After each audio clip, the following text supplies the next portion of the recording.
One of the most common questions that get asked by home sellers is, what are my closing costs gonna be? Like how much am I gonna have to pay when I sell my home? So in this video, I'm gonna cover the most common fees that home sellers are expected to pay when they sell their home. So stay tuned.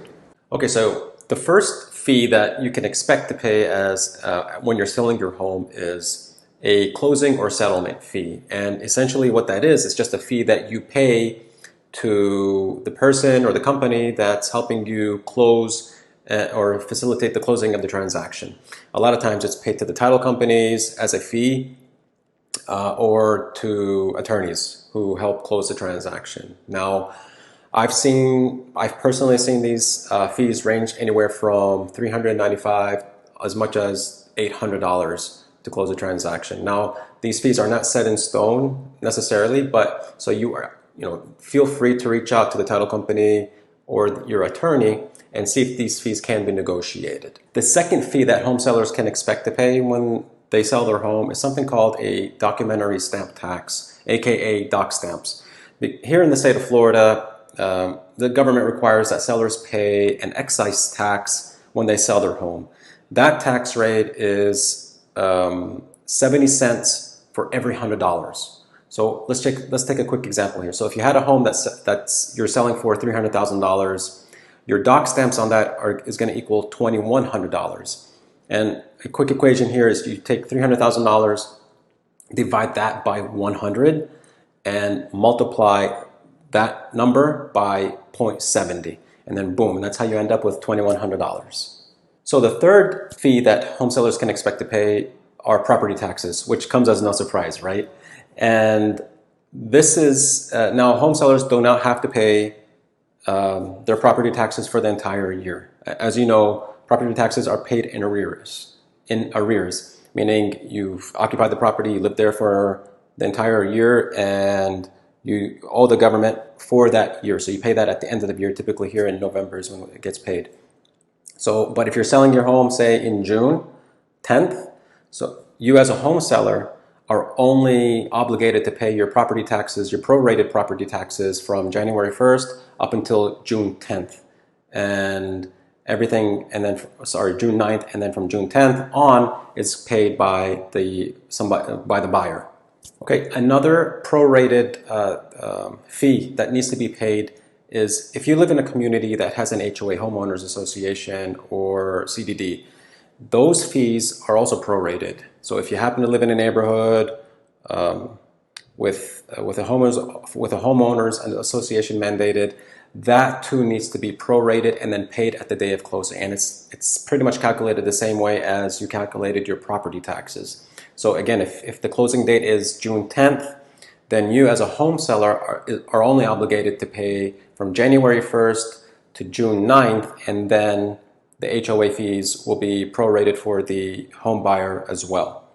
Okay, now we're moving along here. So the next two fees that I'm going to mention are probably going to be the largest and probably the most anticipated fee that you're probably waiting on right now. And the first one is going to be your mortgage payoff.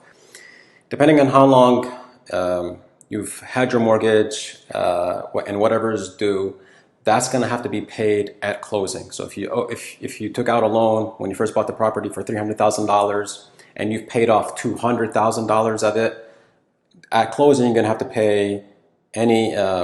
pay the whatever is left. So your $100,000 that needs to be paid off. So the next fee is probably one of the most contentious when it comes to selling when homeowners sell their house, and that's realtor commissions. Now, realtor commissions can be negotiated. They are not set in stone. The typical commission is 6%, but that gets split between the listing agent and the buyer's agent. So generally speaking, 3% for one side and 3% on the other side. Now, I've been confronted at one point by a friend of mine, like, what do you realtors do? Well, I tell you what realtors are supposed to do. And you're more than welcome to check out my website and see what it is that I do in terms of marketing your home. But the one thing that I do not do is just list your home on the MLS and call it a day. That doesn't happen. In fact, I live up to a reputation. I'm a marketer by profession. So this is something that I love to do, and it's something that I would love to help prove myself to the homeowner that to get your home sold for top dollar in the least amount of time. And homeowners don't want the hassle at all. This is not something that they want to deal with at any particular time during the home sales process. And this is something that gets thrown on my shoulder. But if you reach out to me, I'm more than happy to discuss ways in which that I help promote and market your home for top dollar. And again, like I said, one of the things that I do not do is just list your home on the MLS and call it a day. I think that's unfair unless it's spelled in writing by the agent that you're working with. That's something that I do not just do. I did forget, there is one other fee that you do have to pay, obviously, and it's the mortgage interest.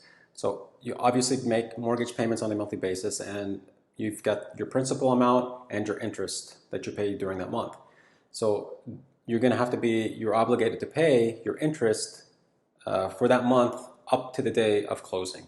So that is something that I did forget, and I wanted to make sure that I mentioned that. So now, when you're working with title companies or attorneys during the closing process, they're going to have to do what is called a title search. And it's very, very important that this gets done.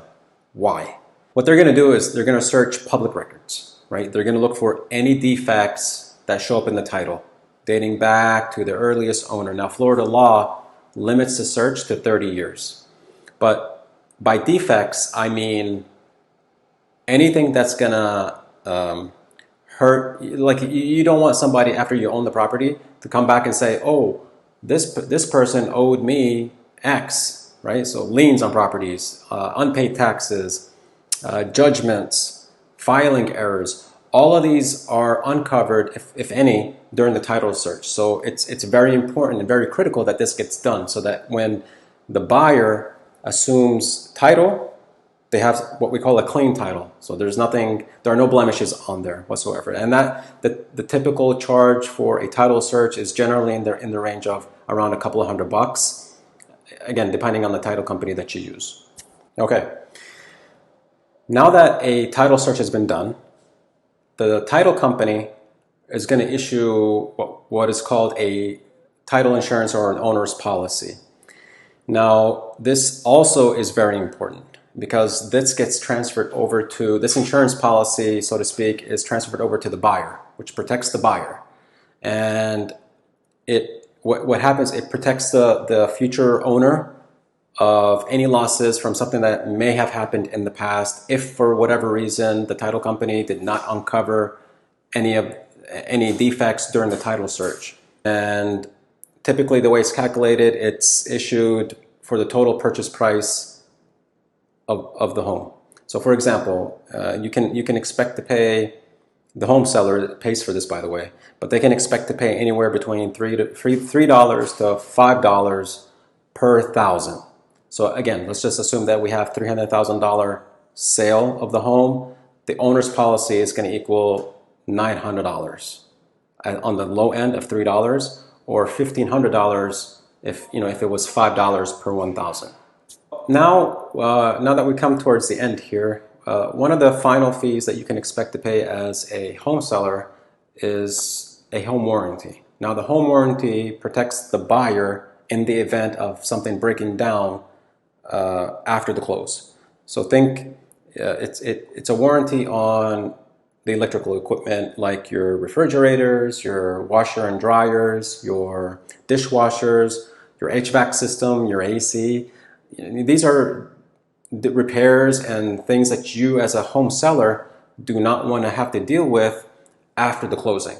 I personally think it's just good business to buy the home warranty and just kind of buys you peace of mind, and it generally runs in the range of $400 to $450, and it's paid annually. But the home seller only pays for 1 year of that. If it needs to be extended, then the home buyer will opt to do that at that point. We finally come to the conclusion of this video. I truly hope that you found value in what I've just presented to you with regards to what sellers are expected to pay at closing. here in the state of Florida, particularly in the Tampa Bay area. If you've got any questions, please feel free to reach out to me. You can reach me at 813-602-5160. My information is down at the bottom. Now, I'm not going to leave you empty-handed. In the bottom of the description there's a link to download it's a seller's net sheet, and it's an estimated, so please, huge disclaimer there, it is estimated. But in there, it kind of gives you the common fees that are expected that home sellers are to pay at closing. And I pretty much covered most of them here in this video. So again, if you have any questions, please feel free to reach out to me. My name is Randy Ahmad, and I look forward to hearing from you. Thank you.